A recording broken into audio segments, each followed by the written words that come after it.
dalalka kale adduunka dalkeena waxa uu saxay heshiiska fulinta isbedelka cimilada sanadkii 1999 wasaaradda guriyinta ayaa qabatay tababar qaboojinta 28-29 bishii dhamaaday ee December tababarkan ay ahaa mid farsamada gacanta oo la siinayay qalab isla markaana sidii wax looga qaban lahaa isbedelka cimilada loona qaboojin lahaa kilmaasarada galasarada hadii uu yimaado kulayl ujeedada ugu weyn ee qorshaha tababarkan ay ahaa amba looga goolayaa sidii wax looga qaban lahaa isbedelka cimilada waxaana casharo ka bixinayay hay'adda HCFC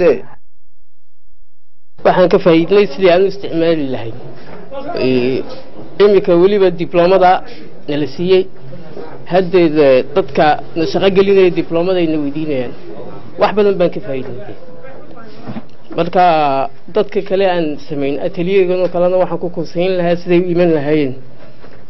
ay naqasho khatar ay mido ulaleeya de methodkii lagu bedeli lagu shaqeyn lahaa jadiidka yaa imika ka faa'iideysnay inay taa u yimaadaan baan jecelahay